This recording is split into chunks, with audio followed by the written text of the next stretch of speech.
किसी ने क्या खूब कहा है, मौन रहना ही क्रोध को बस में करने का सबसे सटीक उपाय है। नमस्कार दोस्तों, मेरा नाम प्रेम प्रकाश पांडे है। आज अपने चैनल पर एक नई बेहतरीन मोटिवेशनल स्टोरी लेकर के आया हूं, जिसका शीर्षक है क्रोध पर नियंत्रण। तो क्रोध पर नियंत्रण कैसे करें, आइए अपनी स्टोरी के माध्यम से आज सुनते हैं। और अभी तक चैनल को सब्सक्राइब नहीं किया, सब्सक्राइब कर लीजिए। देखते हैं स्टोरी।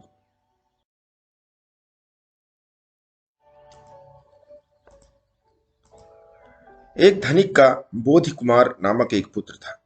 युवावस्था में कदम रखते ही उसके माता पिता ने उसका विवाह एक अत्यंत सुंदरी युवती से के साथ कर दिया। कुछ समय के पश्चात बोधि कुमार के माता पिता परलोक सिधार गए। एक दिन उसने अपनी पत्नी से कहा, प्रिय, मैं चाहता हूं कि तुम धन का आनंद पूर्वक उपयोग करो। हैरान परेशान पत्नी ने पूछा, और आप मेरे प्रभु? बोधि भगवान ने उत्तर दिया, मुझे धन की आवश्यकता नहीं है। मैं मोक्ष की प्राप्ति के लिए हिमालय पर जाकर एक भिक्षुक के रूप में रहूंगा। पत्नी ने पूछा, भिक्षावृत्ति क्या केवल पुरुषों के लिए ही है? बोधि कुमार ने कहा, नहीं प्रिय, यह स्त्रियों के लिए भी है। इस पर पत्नी बोली, तब तो मैं भी भिक्षुणी बनकर आपके साथ चलूंगी। मुझे धन की कोई चाहत नहीं है। बोधि कुमार ने कहा, जैसी तुम्हारी इच्छा प्रिय। इस प्रकार अपनी सारी संपत्ति का परित्याग कर दंपत्ति वहां से दूर चले गए। एक छोटी सी कुटी बनाकर वहीं भिक्षुक का जीवन यापन करने लगे। एक दिन दंपत्ति की मिठाई खाने की इच्छा हुई। वे राजकीय उद्यान की दुकान में गए।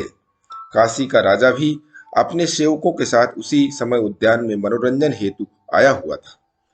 राजा ने भिक्षुक दंपत्ति को वहां बैठे हुए देखा। वह भिक्षुणी के अंतिम सौंदर्य से मुग्ध हो गया। पास जाकर राजा ने बोधि कुमार से पूछा, नवयुवक, यह स्त्री तुम्हारी कौन लगती है?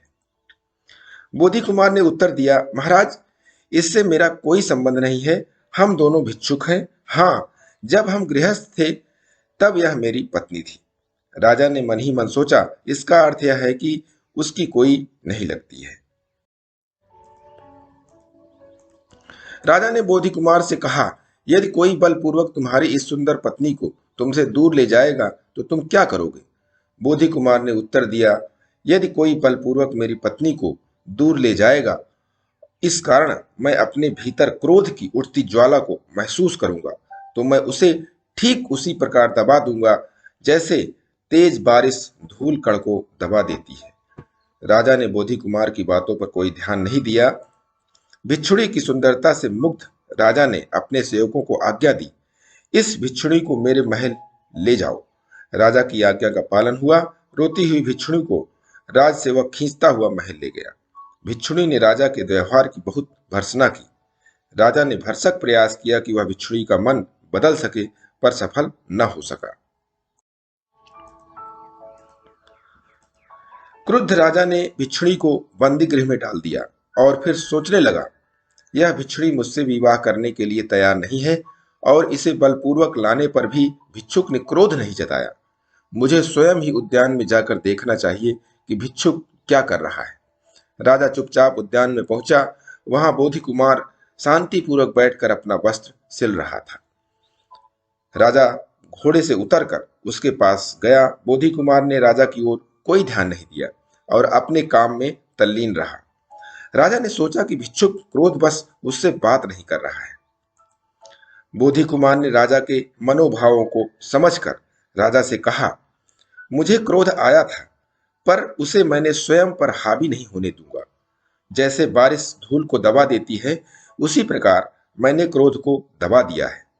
क्रोध के कुप्रभाव के विषय में कई बातें बोधि कुमार ने राजा को बताई। राजा सब कुछ शांतिपूर्वक सुनता रहा। उसका मनोविकार दूर हो गया और उसे अपनी गलती का भान हो गया। भिक्षुक की शिक्षा से अभिभूत राजा ने भिक्षुणी को उद्यान में लाने का आदेश दिया।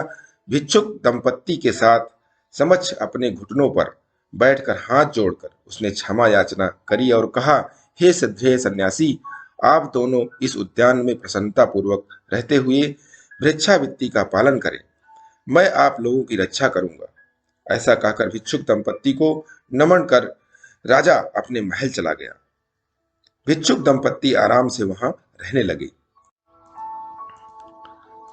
दोस्तों, इस कहानी से हमें शिक्षा मिलती है कि क्रोध को कभी भी अपने ऊपर हावी होने न दें। क्रोध ही पाप का मूल होता है। इसलिए क्रोध को अपने बस में करके रखें। काम, क्रोध, मद, लोभ अगर यह आपके बस में है तो उसका परिणाम देखेंगे कि बहुत ही अच्छा रहता है। इसलिए प्रतिदिन सुबह 5:30 बजे एक नई कहानी, एक नई उमंग से करें दिन की शुरुआत।